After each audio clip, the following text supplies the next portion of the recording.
Abonnez-vous à la chaîne de Mohamed Sharif MCM en cliquant sur la cloche de notification en validant sur tout pour ne pas manquer nos prochaines vidéos.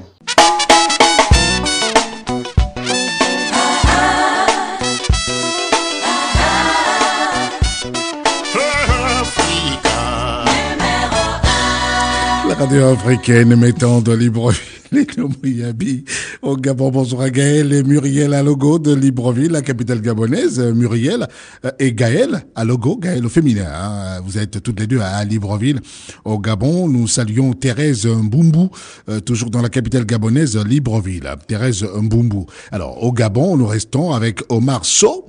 Omar Sow de Gamba, c'est au Gabon, Omar Sow à Gamba, au Gabon. Il y a Enoch Martin à Newbel, c'est à Douala, au Cameroun.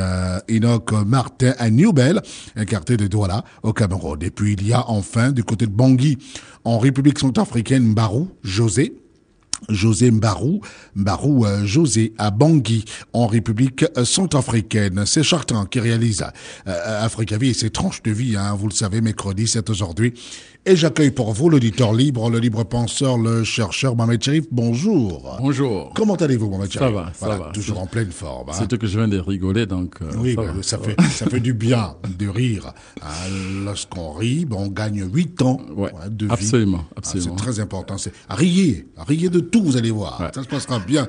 Ben, vous avez raison, Chartrain. Très bien. Au regard de la diversité des chemins empruntés dans la quête divine, Mohamed Sharif, y a-t-il, à votre connaissance, des critères permettant de déterminer le faux du vrai ou de s'assurer que l'on est réellement sur le droit chemin et qui mène à bon port? Eh ben, dis donc, vaste question. Oui. Vaste chantier. Vaste chantier, oui, c'est vrai. Écoutez, ce qui distingue les hommes, que vous soyez blanc, noir, asiatique, tout ce que vous voulez, ce qui nous distingue, c'est la culture. Oui. Sa culture, la manière de parler, enfin, disons, les langues et peut-être l'éducation, les différentes civilisations. Sinon, vous voyez bien que le spécimen, homme, c'est le même. Que vous soyez blanc, noir, rouge, c'est la même personne. Donc, finalement, on va dire qu'en réalité, le vrai et l'unique chemin qui nous permet réellement d'aller vers le Père, c'est cette connaissance qui passe par la connaissance de l'homme. Parce que cet homme, il ne change pas. C'est le même. Ah, d'accord. J'ai dit que vous soyez blanc, noir ou rouge, c'est la même personne. C'est toujours l'homme. Vous mangez à la même manière, vous dormez à la même manière, vraiment... La couleur de votre sang reste la même. La même. Vous voyez, donc, ça ne peut pas donc seulement être la culture, parce que c'est sa culture, chacun sa culture. Chacun ses traditions, chacun a sa façon de voir les choses. Quand vous prenez les écritures aujourd'hui, vous savez, aujourd'hui, il y a des écritures qui sont traduites en français, en allemand, et ainsi de suite. Nous avons la preuve, même certains noms propres ont été traduits dans certaines langues. Alors finalement, on se dit, si on se fiait uniquement à la culture, est-ce que vraiment on a de fortes chances de se dire, telle est la meilleure par rapport à une autre? Est-ce qu'on va se dire, on est sur la voie de la vérité? C'est pas évident. Et vous voyez que parfois, il y a des cultures qui s'imposent à d'autres, qui imposent aux autres leur suprématie. Et la raison du plus fort étant la meilleure, on a l'impression que ce qui est plus fort est forcément le vrai, ce qui n'est pas forcément vrai. Donc je dis, il n'y a pas meilleure connaissance que celle de l'homme, celle de la machine humaine, comment elle fonctionne. Donc je dis, on ne peut aller vers notre source originelle, que si on étudie réellement l'homme dans ce qu'il est, dans son essence même. Alors vous dites le plus important pour l'être humain, évidemment, qui est à la quête de la divinité, à la quête même de Dieu le Père, à la quête du Créateur suprême, c'est d'abord de chercher à se connaître, à connaître l'autre. À connaître soi-même d'abord. Si vous connaissez... Si vous connaissez vous-même, alors vous pouvez connaître l'autre. Parce que l'autre, en fait, n'est qu'une image de vous-même. Voilà. N'est qu'une image de vous-même. C'est comme le miroir. Hein. Absolument. L'autre, c'est votre miroir. L'autre, c'est votre miroir, sauf que l'autre vous montre, en fait, une facette de ce qui est en vous, mais que vous ne connaissez pas. Ce qui est caché, alors. De ce qui est caché en vous. Mais vous voyez à travers. C'est pour ça que vous avez tendance même à détester l'autre ou à aimer parfois certains. Vous aimez ceux qui reflètent la face que vous avez en vous, et vous détestez parfois ceux qui ont des facettes cachées. Hein. Je veux dire par là que vous avez bien vu que lorsque parfois on a un enfant qui nous ressemble trop et qui fait certaines choses qui ne conviennent pas, parfois on a tendance à le rappeler, mais en réalité c'est vous-même. C'est vous-même, vous ne le savez pas, sauf que cette partie est cachée. C'est incroyable. Oui. C'est très important à comprendre parce que vous savez, C'est pas parce que vous êtes, par exemple, vous dites meilleur, parce que vous ne volez pas, vous ne buvez pas, vous ne mentez pas, que vous croyez meilleur aux autres. Oui, en surface, en apparence, vous êtes meilleur. Mais dans le fond, tout ce qu'il y a comme défaut chez l'autre se trouve enfoui en vous, sauf à l'état latent. Il suffit de certaines circonstances pour que ces défauts-là rejaillissent. Émergent. Voyez. Donc, en fait, le vrai travail ne consiste pas seulement à conserver, disons qu'à respecter certaines vertus et tout, mais c'est surtout de détruire ces défauts qui sont en nous pour que vous deveniez réellement ce fruit pur, en fait, disons que c'est ce produit pur que vous étiez au départ. Donc, pour comprendre l'image de l'homme, c'est qu'en réalité, vous êtes comme un minerai à l'état brut. Le minerai arrive, disons, on va prendre une image, il arrive du milieu céleste pur. Lorsqu'il arrive sur Terre, il mélange la terre et devient sale. Vous devez faire un travail de purification pour vous débarrasser de cette terre pour rendre le produit pur. Et c'est ce qu'on appelle généralement le Christ dans certaines religions. Okay? Donc c'est cette purification que vous recherchez. Mais ça ne se fait pas par la simple théorie. Il faut pratiquer. Mais il faut pratiquer. C'est-à-dire, il ne suffit pas seulement de ne pas avoir fait de mal à quelqu'un, de ne pas avoir volé, de ne pas avoir menti. Oui, mais même si vous l'avez fait, mais c'est là en vous. Cette gang est en vous, vous ne l'avez pas détruite. Oui.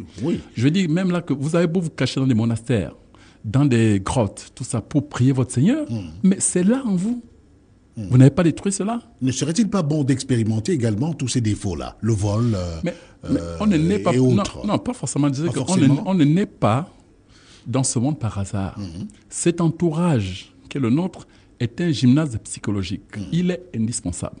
Ça veut dire que pour détruire, par exemple, le défaut du vol qui est en vous, ou le défaut du mensonge qui est en vous, ou le défaut de la colère qui est en vous, il faudrait que votre entourage vous permette à ces défauts d'émerger. Voilà. Donc si autour de vous, il n'y a personne qui vous énerve, vous ne saurez jamais que vous êtes nerveux. Oui. Comprenez ? Oui. Si autour de vous, il n'y a pas, par exemple, de belles femmes et tout, mais vous ne saurez jamais que vous avez l'ego et la luxure. Oui. Comprenez ? Oui. Et c'est, en fait, votre entourage vous sert de flotteur, en fait.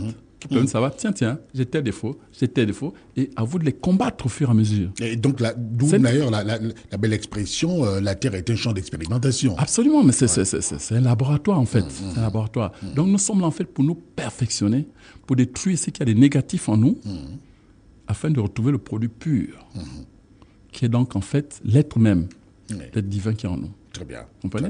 Donc, si vous ne faites pas ce travail qui est pratique, croyez-moi, vous avez beau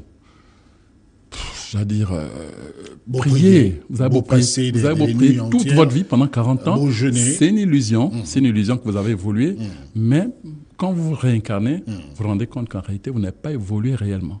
C'était beaucoup plus un calmant. Donc, ce travail est pratique. C'est pour ça qu'il faut connaître la machine humaine telle qu'elle est. Et vous vous rendez compte que Dieu ne vous a pas donné 2 yeux par hasard, 2 narines par hasard, ceci par hasard, parce que chaque chose doit servir à cette mission. Mais si nos religions ne nous apprennent pas cela, on ne le saurait jamais.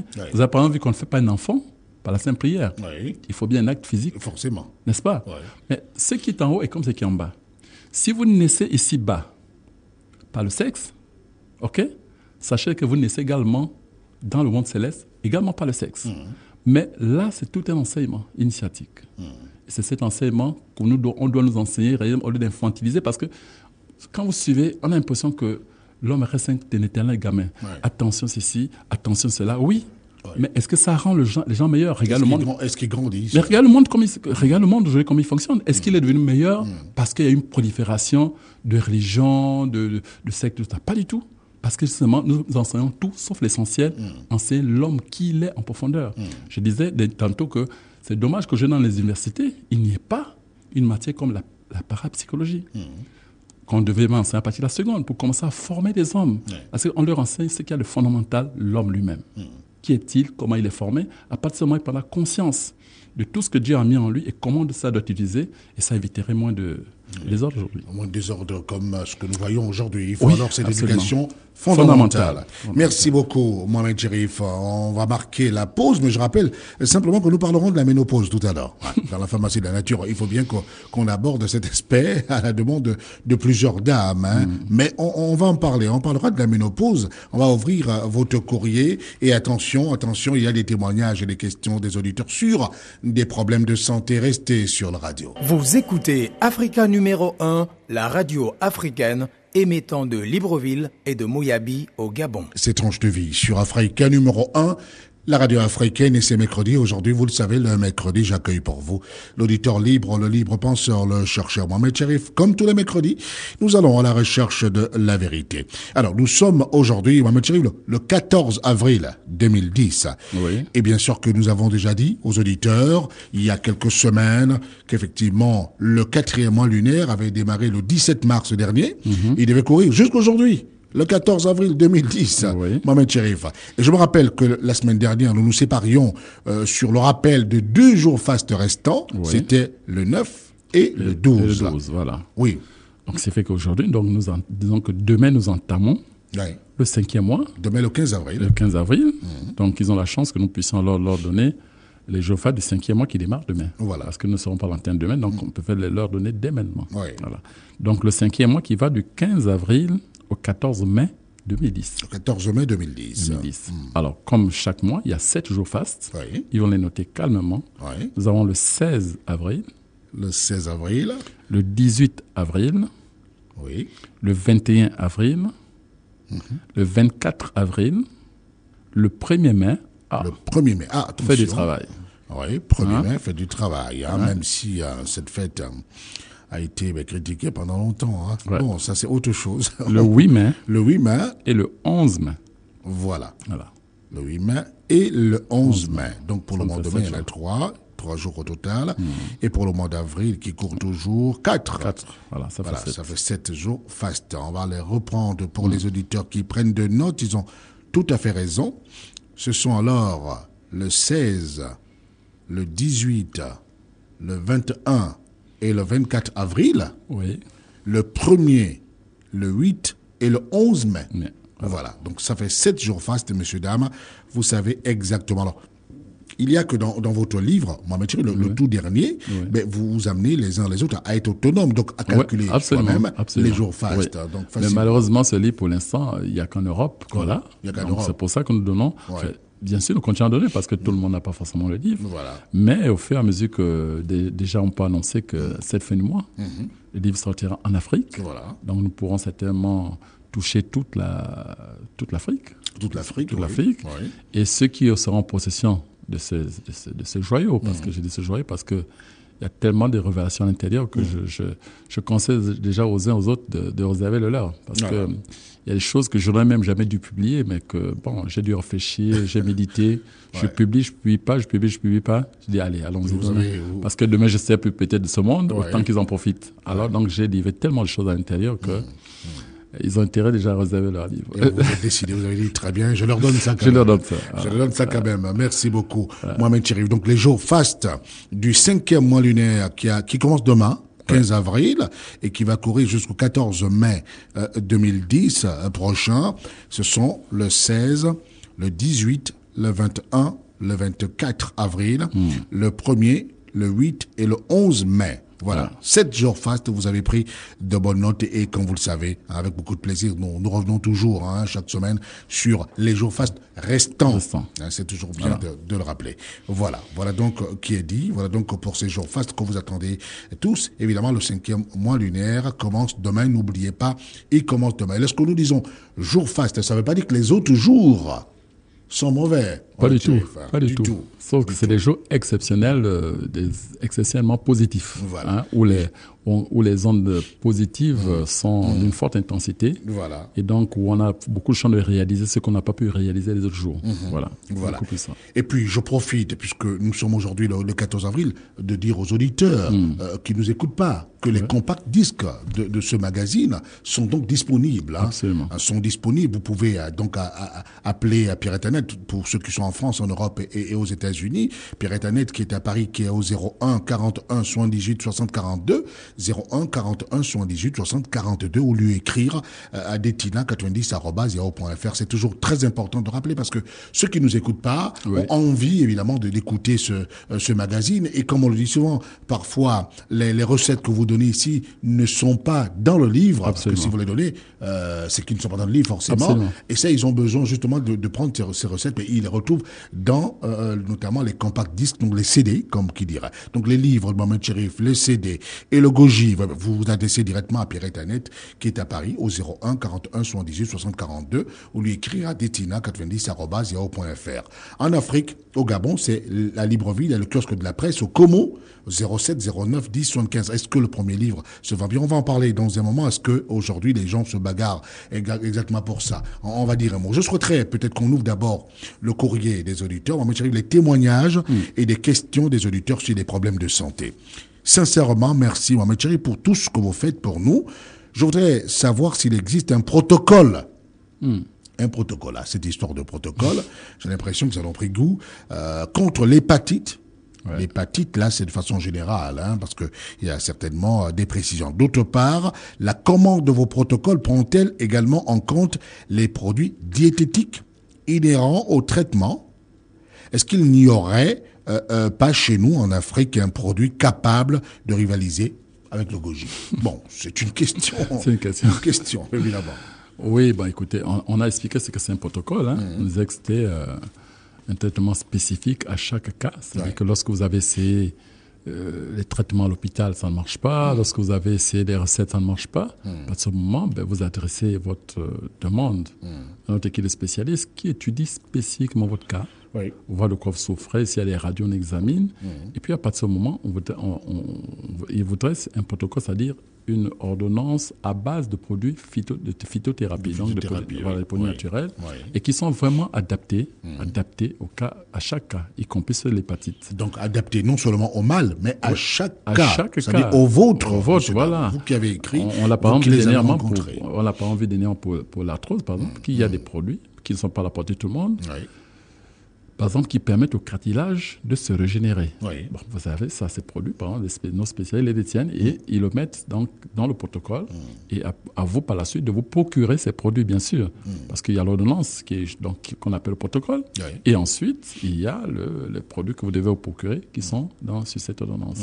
Donc, effectivement, il y a un protocole pour tous les cas, les maladies auto-immunes, les maladies aussi rebelles que l'hépatite. Il y a des cas, il y a des protocoles, mais je dis bien, c'est quand vous avez tout essayé partout, ça ne marche pas, que vous décidez de revenir vers la nature. Donc là, notre équipe de spécialistes est capable de vous dresser un protocole adapté à votre cas spécifique. Et une autre précision que je pense être importante, c'est que si votre cas est tout à fait naturel. Bien sûr. Et si nous traitons des cas naturels, bien sûr. Bon, maintenant, si vous avez un fusil nocturne, ça c'est autre chose. Bien sûr, vous trouvez aussi quelques recettes dans le livre aussi. Il faut remarquer que dans le livre « La santé adaptée à ton groupe sanguin », j'ai quand même introduit là-dedans des astuces pour lutter parfois contre les fusils nocturnes. Voilà. Ceux qui ont lu ce livre peuvent avoir cette chance quand même de... Voilà, ça arrive. Que vous avez par exemple mal au pied, vous avez beau frotter toutes les pommades, ça ne marche pas. Sachez peut-être que c'est un fusil nocturne. À partir de ce moment, cherchez dans... Je ne sais pas à quelle page, vous trouvez quelques recettes là-dedans pour faire partir le mal. Voilà. Forcément. Très bien. Et une autre question de cet auditeur, est-ce qu'il y aurait peut-être chez nous en Afrique un produit capable de rivaliser avec le goji? Écoutez, chez nous, le monde est un. Le monde est un, mais divers. Donc quand je dis chez nous, c'est un abus de langage peut-être? Abus de langage. Je veux dire par là que il faudrait pas... Parce que l'homme a toute tendance à s'approprier...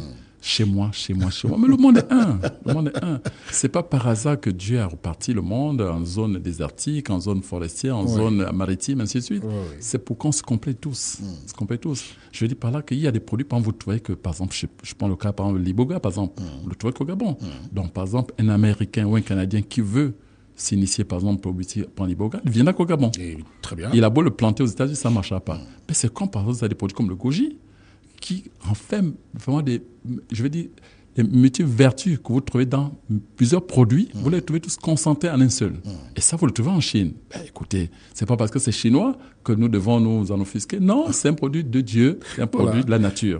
Ainsi, en Afrique également, nous trouvons des produits qu'on trouve pas en Chine et qui permettent aussi de résoudre un certain nombre de problèmes. Voilà, donc que vous soyez dans le monde, que vous soyez, ce produit va bien avec vous. Donc, c'est bien. L'avantage du goji, c'est qu'il renferme des multitudes de produits, de vertus qu'on trouve dans différents produits et je ne sais pas comment Dieu a fait ces choses, Là-dedans, vous les trouvez toutes regroupées.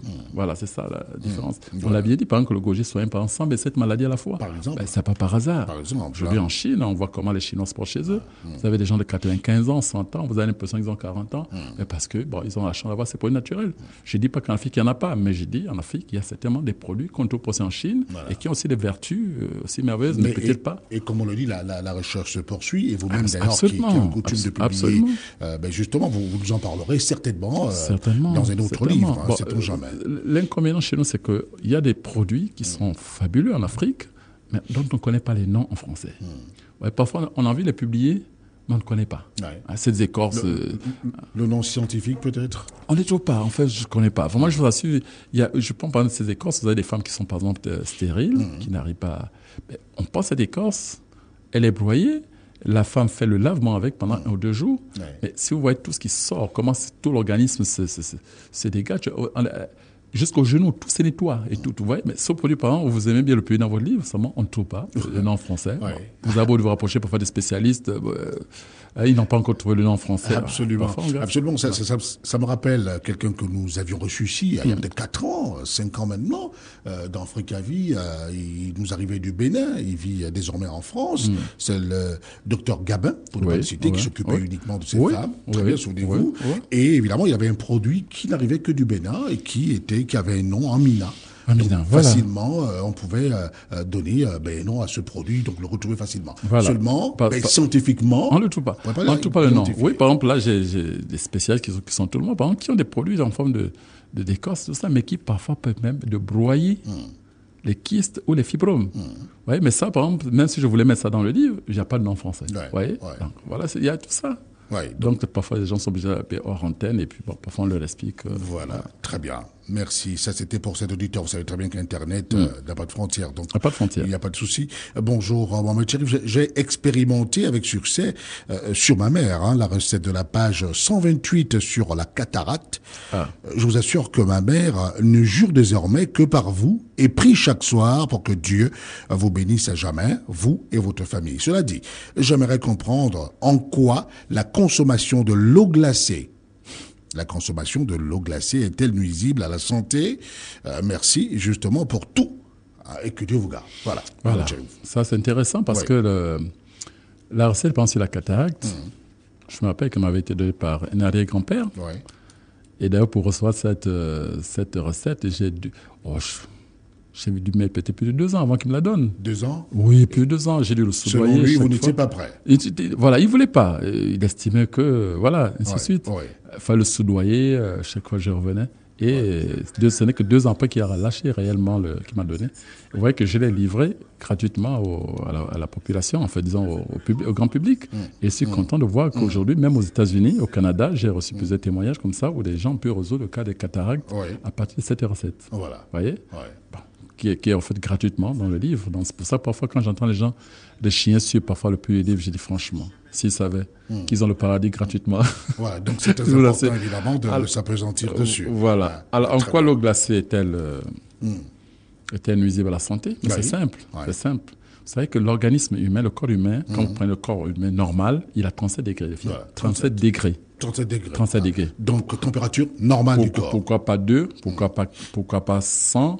Pourquoi 37? Pourquoi 37? Parce qu'il y a un thermostat divin qui est réglé dans l'organisme pour que la température soit maintenue à 37. Quelle que soit la température, c'est-à-dire même s'il fait 45 degrés à l'ombre, vous voyez que ce thermostat fonctionne de telle sorte qu'elle maintient votre température à 37. Lorsque ça, c'est des règles, effectivement, c'est que vous commencez à tomber malade. Et lorsque vous prenez l'eau glacée, l'eau glacée aura tendance à refroidir, à baisser la température de votre organisme. Voyez? Et chaque fois, le thermostat doit se régler à nouveau pour maintenir la température. Mais à force de le solliciter, à force de solliciter, à un moment donné, c'est l'étac. Ah, d'accord. Et quand c'est l'étac, patatras, vous avez toutes sortes de maladies.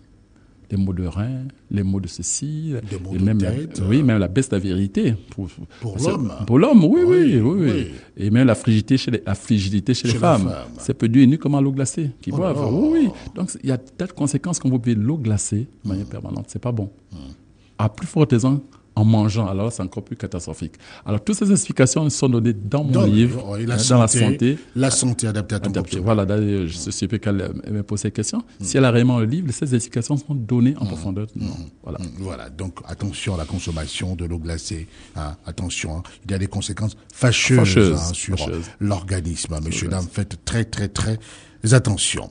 Il y a une autre question, Mohamed Cherif, là c'est une lettre. Je suis à Bangui, un auditeur de Bangui en République centrafricaine, et nous sommes nombreux, nous dit-il, à attendre ici, avec impatience, la sortie de votre dernier ouvrage, Conseil d'un père à son fils. Bon, on l'a annoncé, il est déjà sorti, mais pour l'instant, surtout encore en Europe, en Espagne, à Paris, caprice d'éditeur, il va bientôt arriver sur le continent, on l'a dit, on peut le redire, bientôt vous l'aurez sur le continent, ainsi que votre premier ouvrage, dont les échos ne cessent de nous inonder chaque jour que Dieu fait. Alors, les échos sont plus que favorables, on comprend.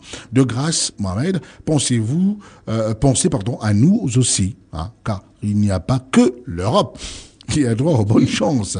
Surtout en plus lorsque pour vous, notamment pour une fois, elles émanent d'un grand Africain dont nous sommes tous fiers à travers les ondes de la radio africaine. Merci. Bon, vous n'aimez pas beaucoup ça, mais écoutez, bon, hein, attendez, je peux rien faire. Non, mais écoutez, ils ont raison. Ce livre est le leur. On fera tout pour que toute l'Afrique l'ait. Pourquoi? D'autant plus que dedans, il y a beaucoup de choses qui sont livrées, notamment les moyens parfois de résoudre certains problèmes. Là, on a pensé à tout le monde, aux religieux comme aux traditionnalistes, comme aux non-religieux. Tout est dedans. Vous êtes religieux, vous êtes chrétien, vous trouvez des recettes des chrétiens. Voilà. Vous êtes musulman, vous trouvez des recettes des musulmans. Moi, j'ai vu des psaumes. Voilà. Vous êtes, c'est pas moi, spirituel simplement, vous trouvez des exercices de spiritualité. Ouais. Si vous êtes traditionnaliste, vous trouvez des exercices de vraiment purement liés à la tradition. Ouais. Donc, il y a tout est dedans. Ouais. Et même des choses que nos arrière-grands-pères ne donnaient que dans les corps de garde. Là-dedans, vous savez, aux jeunes enfants n'ont plus la chance d'avoir les villages, les corps de garde. Mais j'ai récité tout ça pour eux dans le livre, pour en savoir. Et se dire, mais oui, mais c'est la superstition. J'ai dit non, dedans j'explique, c'est pas la superstition. Parce que vous verrez qu'autour de nous, nous sommes entourés des élémentaux, qui sont les gnomes et tout le reste, là, il faut les connaître. Et qui agissent, qui cohabitent avec nous. Et comme nous ne connaissons pas les règles de cohabitation, nous subissons les conséquences. Et dedans, vous allez voir au fur et à mesure comment se comporter dans la société pour ne pas subir telle ou telle conséquences par rapport à ces élémentaux. Donc il faut les connaître. Il faut les connaître.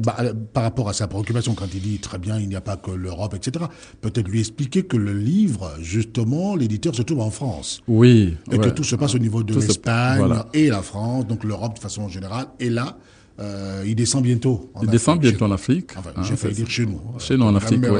L'erreur de tout à l'heure, Mohamed Cherif. Et nous avons des pôles cheminement également. Vous voyez, aujourd'hui, vous mettez un courrier à la poste pour Paris.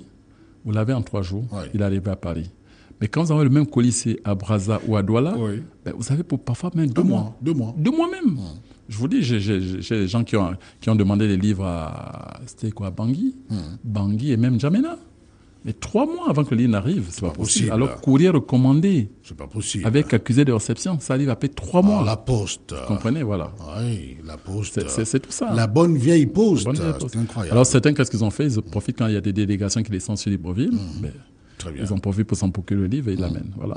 C'est là toute la difficulté. Voilà, très bien. Pour ceux qui sont au Burkina Faso, c'est Idou Zongo. Et donc, à Ouagadougou, il est au 70 19 01 et 78 43 07 13. À Lomé, au Togo, Madame Dorego Aflavi, elle est au 941 95 07. C'est bien le 228, l'indicatif du Togo. Voilà, simplement dit. Et puis, je souhaiterais rappeler aux auditeurs que dans la dernière partie de Tranche de vie, tout à l'heure, nous allons revenir sur les questions que vous avez posées à Mohamed Cherif. J'ai sélectionné quelques-unes, on va en parler dans un moment. Et puis, je souhaiterais, avant que Mohamed Cherif ne prenne son soda, parce qu'il s'apprête à le faire, la jeune dame, la belle dame lui a apporté évidemment ce soda. On parlera de la ménopause dans la pharmacie de la nature.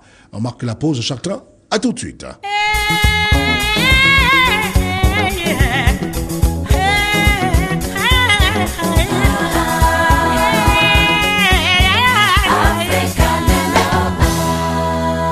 C'est Africa Vie sur la radio africaine. Mohamed Cherif, nous sommes dans la pharmacie de la nature en ce moment. Et bien sûr que nous avons dit aux auditeurs et aux auditrices que nous allons leur parler de la ménopause. Écoutez, la ménopause, je crois que nous en avons parlé déjà dans le livre. Il y a des recettes pour retarder, voire enrayer la ménopause parce qu'on peut... Elle peut être réversible. Ouais. Elle peut être réversible. Contrairement à ce qu'on dit, elle peut être réversible. Décidément. C'est prouvé que par les produits de la nature, on peut revenir en faisant retrouver un cycle normal. Parce que d'autant plus qu'il y a des ménopauses foudroyantes, dues parfois à des causes psychologiques. Vous avez eu un choc très important, et puis vous pouvez avoir la ménopause alors que ce n'est pas encore l'âge, ainsi de suite. Tout ça, ça peut se soigner. Voilà. Mais ici, pour ceux qui n'ont pas encore la ménopause, surtout ça, et qui peut retarder cet instant, mesdames, simplement, c'est simple, vraiment, tout ce qu'on vous conseille, c'est de prendre une cuillère à soupe de miel tous les matins à jeun. Simplement. Cuillerée à soupe de miel tous les matins à jeun. Voilà. C'est une précision des plus importantes. Alors, voilà. Vous sentez que l'âge approche. Voilà. Écoutez, prenez une cuillerée à soupe de miel tous les matins à jeun. Vous allez voir que si la ménopause allait apparaître à 50 ans, ben vous pouvez arriver facilement à 70 ans. Oui. Vous allez à 70 ans, pourquoi pas. Oui. Et bien sûr, bien sûr, avec le risque de faire des enfants aussi à 60 ans. Mais oui. Écoutez, Sarah, ce qu'on vous apprend, Sarah a fait à 90 ans. 90 ans. Peut-être plus même. Écoutez, on nous a dit 90 ans. Alors, je pense que ce soit même 900 ans. Alors, pourquoi pas? Pourquoi les femmes aujourd'hui ne le feraient pas? Parce qu'il y a aussi ces défauts chez beaucoup de personnes. J'étais là. Mais à force de bombarder, et ça, je reprends un certain pour moi sur l'antenne, j'ai 67 ans. Mais à force de bombarder cet âge, mais effectivement, vous laissez le vieillir plutôt que prévu. Laissez l'âge, ne martyrisez pas c'est pour ceux qui n'ont pas mon âge. Hein. Voilà. D'accord. Non, enlevez l'âge de votre subconscient. Et l'âge de vos artères, un point barre. C'est comme ça. Voilà. Et les femmes, il y en a qui ne pensent pas à ça, qui a 60 enfants, des bons enfants. Voilà. Sans problème, ils sont bien suivis, ainsi de suite. Mais quand vous dites, oh là là, si j'ai vieille, c'est pas possible. Un enfant cet âge, mais c'est fini. On entend dire aujourd'hui, à partir de 40 ans, non, je peux plus. Voilà. Je suis vieille. Et là, votre subconscient enregistre et exécute. Et vous ne ferez plus d'enfant. Et non seulement vous ne ferez pas, mais si vous essayez d'en faire, vous avez des problèmes parce que vous vous dites, oh là là, c'est tard, c'est pas possible. Un enfant, c'est tard. C'est tard, mais parce que les scientifiques leur ont dit, on a bombardé ça à la radio, dans les journaux, à force, ils ont fini par cristalliser cela dans leur subconscient. Et pourtant, votre organisme n'a rien à voir avec mais rien à voir. Dans les pays asiatiques et autres, des femmes qui font des enfants 65 ans, et des enfants bien portants, très bien portants. Voilà. Bien sûr. Donc, arrêtons de bombarder. C'est comme cette histoire. Oui, le sida incurable, oui, ceci, machin. Mais oui, dès que c'est intégré dans vos subconscients, effectivement, il devient curable. Voilà. Voyez? Voilà. Positiver. Voilà. Parce que... Merci beaucoup, Mohamed Cherif. Ça, c'était pour ces chères dames. Attention, messieurs aussi, surveillez. Donc, une cuillerée à café, une cuillerée à soupe de miel tous les matins à jeun. Et vous allez voir. Et chez les hommes aussi, ça peut effectivement retarder. Ouais. Chez les hommes, ils appellent ça quoi déjà? Pas l'andropause, je pense. L'andropause, voilà. Toujours est-il qu'effectivement, ces chères dames ont besoin de vivre normalement. Bien sûr. À 60 ans, on peut encore mordre la vie à belle dent. Voilà, pourquoi pas. Alors, ne peut même pas leur trop vite en disant, oh là là, les enfants sont déjà grands, si vieilles, ainsi de suite. Écoutez, allez, si vous voulez vieillir... On va rester là. Merci beaucoup, Mohamed Cherif. À tout de suite.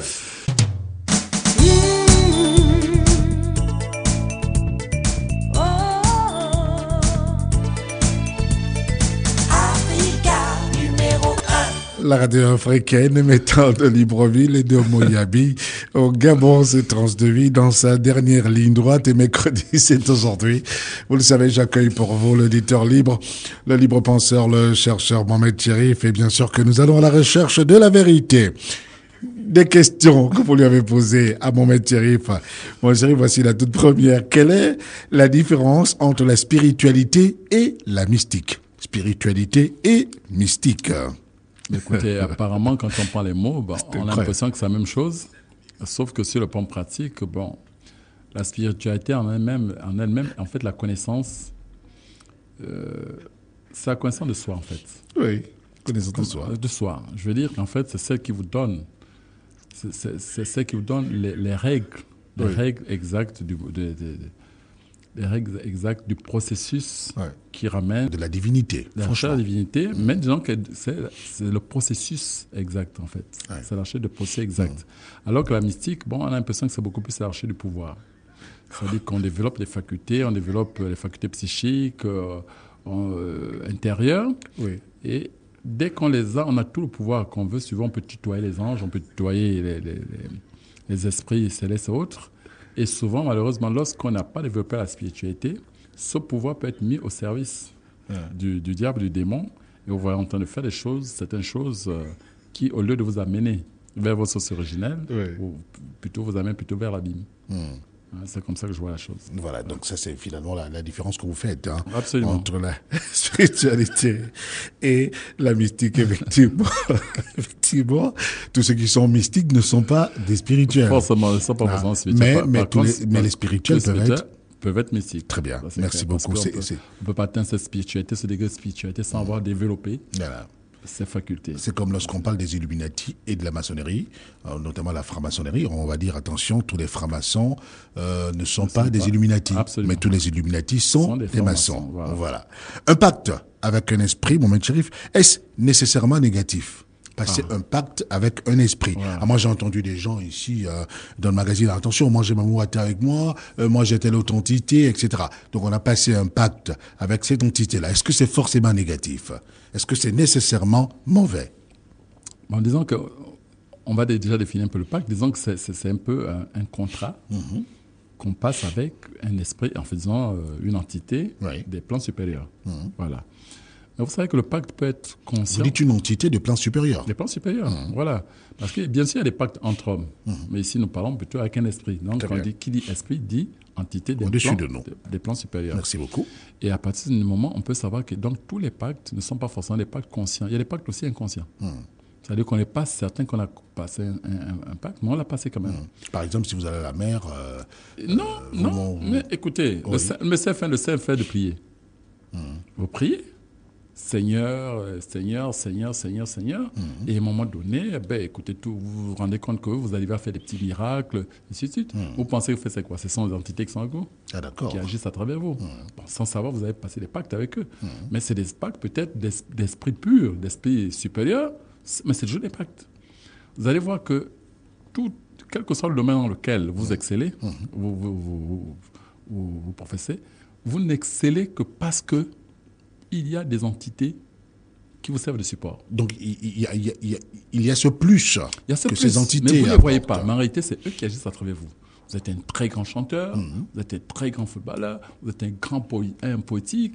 Pourquoi vous et pas les autres Ainsi de suite, vous voyez. Pourquoi parle-t-on de vous uniquement mais pas des autres. Mais pas des autres, c'est seulement parce que vous avez en ce moment des supports spirituels avec vous. Alors, c'est des téléphones de pacte. Alors, la question ne se pose pas, mais je m'en vais vous la poser quand même. Est-ce que ça veut dire que si on prend conscience, on peut justement chercher à rencontrer ces entités ou à avoir conscience de leur existence ? Il y a des pactes qui sont dus seulement à des entités sur le plan ancestral. Je veux dire, par exemple, vous savez, sur Terre, vous avez des gens que vous pouvez, par exemple, trouver aujourd'hui des milliardaires. Oui. Vous avez beau enquêter pour savoir d'où vient leur argent, vous ne saurez jamais d'où ça arrive. Seulement parce que dans la lignée ancestrale de cette personne, dans cette génération, on l'a choisi, elle, pour être héritier de la richesse qu'avaient ses ancêtres. Ah, d'accord. Oui. Mais comme vous ne pouvez pas entrer en contact avec cette lignée, il y a un esprit qui est mandaté pour entrer en contact avec vous. Donc, à un moment donné, vous ne le cherchez pas, c'est lui qui vous cherche. Et c'est à quel moment il rentre en contact avec vous. Et ce pacte se lierait à ce moment. Mais lui, il ne viendra pas pour vous induire en erreur, seulement pour vous remettre ce qui revient de droit et vous protéger de manière à ce que vous utilisez ça à bon escient. Ah, d'accord. Donc, je veux dire qu'à tout moment, n'importe qui peut s'y... Et il y a des pactes conscients, bien sûr. Écoutez, vous avez décidé, c'est pas moi, de devenir un super...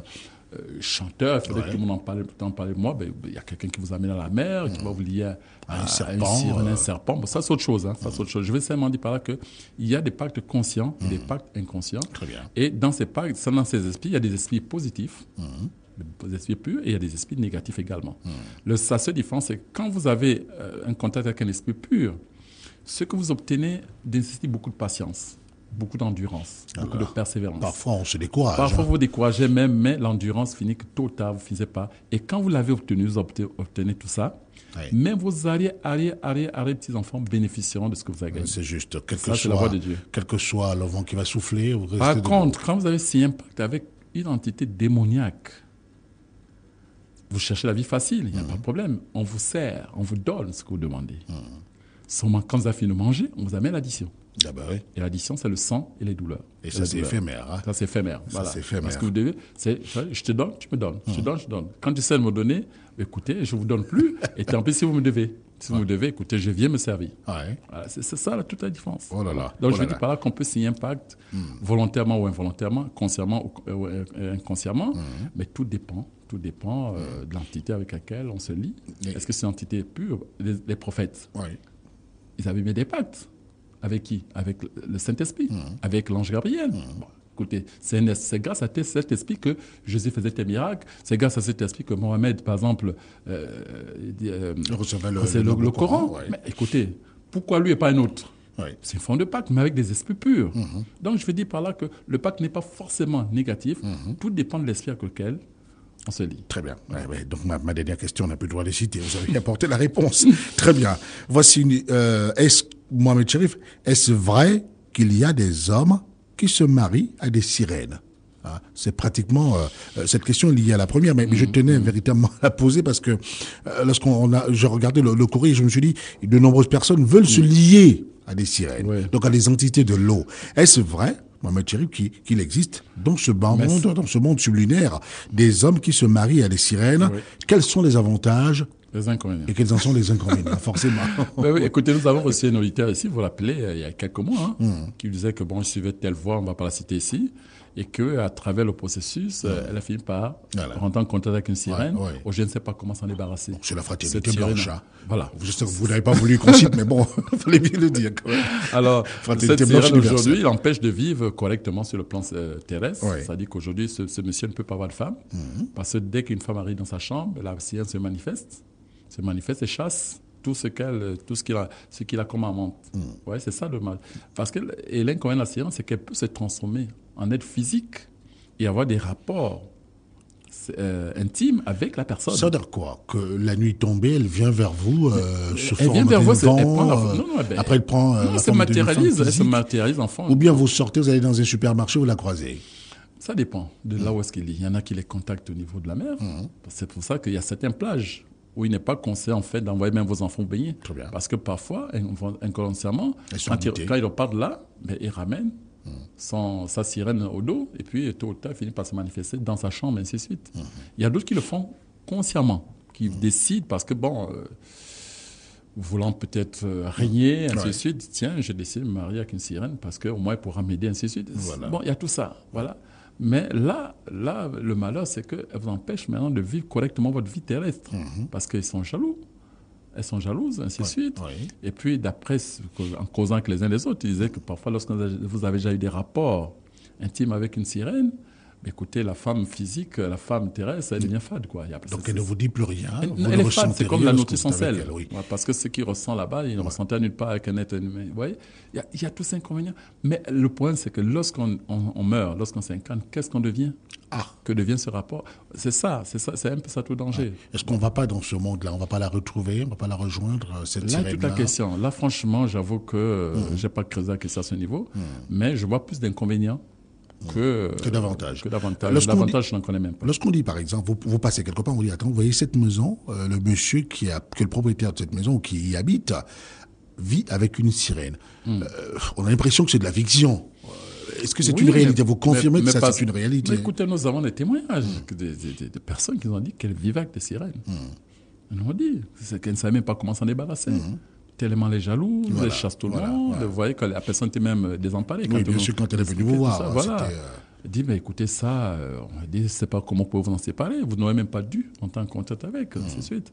Ouais, c'est alléchant, c'est beau tout ça, mais souvent, comment on termine? C'est ça le plus important. Je pense qu'il faut toujours voir la finalité. Parce que je ne sais pas sur cette terre, qu'est-ce qu'on peut obtenir de grand, de beau et qu'on emmène avec soi lorsqu'on meurt?